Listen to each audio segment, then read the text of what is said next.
فتح مکہ کا دن ہے۔ آپ جانتے ہیں کہ حضور کے پیچھے ایک بچہ بیٹھا تھا، حضور کا ردیف، جو خوشی سے اچھلتا تھا۔ بڑی خوشی کا دن تھا، لیکن میرے حضور کا سر عجز سے جھکا ہوا تھا، حتیٰ کہ امامے کا کور اونٹنی کی کوہان کے ساتھ لگتا تھا۔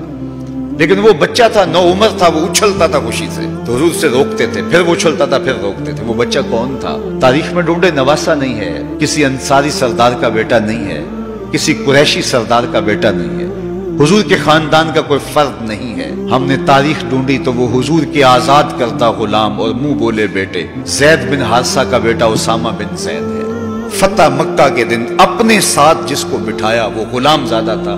دنیا کو بتایا محمد عربی غلاموں کو عزت دینے آیا ہے۔ ایک غلام کو یہاں اپنے ساتھ سواری پہ بٹھایا، دوسرے کو کعبے کی چھت پہ چڑھا دیا۔ بلال حبشی کو کہا یہاں کھڑے ہو کے اذان پڑھو۔ اللہ اکبر! کہاں بلال مکے کی گلیوں میں ظلم اور جبر، جور اور زیادتی کا شکار ہوتے تھے، چکی پسوائی جاتی تھی اور جسم میں میخیں ٹھوکی جاتی تھی۔ آج وہی غلام، وہی بلال کعبے کی چھت پہ کھڑا ہو کے اذان دے رہا ہے۔ اللہ اکبر! میں یہاں کھڑے ہو کے اذان دوں تو رخ کروں گا قبلے کی جانب، اور جب کعبے کی چھت پہ کھڑا ہوں تو پھر جدھر رخ کروں ادھر ہی تو قبلہ ہوگا۔ اب بلال اذان دے رہے ہیں، رخ کدھر کیا؟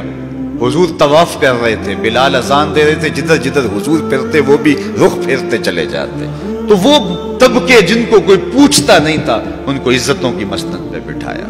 غلاموں کو تو بیڑیوں میں جکڑ کے لایا جاتا تھا۔ انسان کے اوپر حاکم بنا ہوا تھا اور انسان کی تذلیل ہوتی تھی، اور میرے حضور کعبے سے مخاطب ہو کے کہتے ہیں کہ تیری بڑی عزت ہے، لیکن فرمایا کہ مسلمان کی عزت، آبرو اور اس کا خون تیرے سے زیادہ قیمتی ہے۔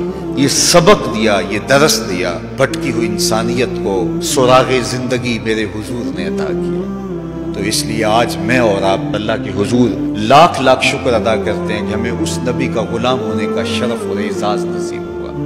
ان کا طرز زندگی روح میں جذب کر لیجئے، ان کے بتائے ہوئے طریقوں کو اپنی زندگی میں اتار لیجئے، تو ہم اگر اپنی پہچان حضور کے نام سے کرواتے اور ہماری ساری پہچان ہے ہی ان کے نام سے، تو پھر ہمارا عمل بھی اس کی گواہی دے، ہمارا رویہ بھی اس کی گواہی دے، ہمارا طرز زندگی بھی اس کی گواہی دے۔ آج بھی اگر اسلام کا دامن پکڑو، وَأَنْتُمُ الْأَعْلَوْنَ إِن كُنتُم مُؤْمِنِينَ، میرے رب نے وعدہ دی ہے، کافر لگتے کیا ہیں؟ تم مومن بن کے دکھاؤ، عزتوں کا تاج تمہارے سر پہ رکھو، لیکن تم تن آسان ہو، تم خواہشات کے بندے بن گئے ہو، آرزوؤں کے غلام بن گئے ہو، اور نعمتیں وہ مانگتے ہو جو بدر اور احد کے صحابہ کو عطا کی گئی۔ کہاں کیسے تمہیں وہ نعمتیں ملیں گی؟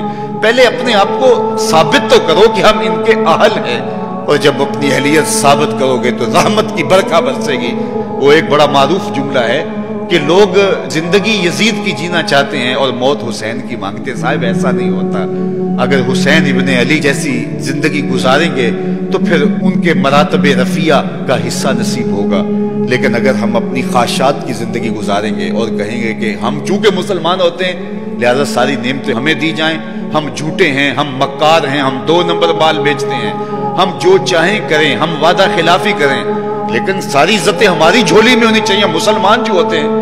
لیکن ایسا نہیں ہوتا، اس کا وعدہ ہے تم مسلمان عملاً بن کے دکھاؤ، عزتوں کا تاج تمہارے قدموں تلے ہوگا۔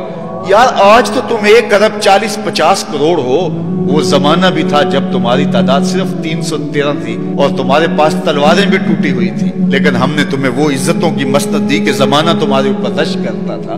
تو آج اگر تم اس کے ہو کے دکھاؤ اور اس کے بن کے دکھاؤ تو میں تمہیں عزتوں کے تاج پہنا دوں گا۔ دین کی بات پھیلانا صدقہ جاریہ ہے۔ ثواب کی نیت سے ویڈیو کو شیئر ضرور کیجیے۔ جزاک اللہ۔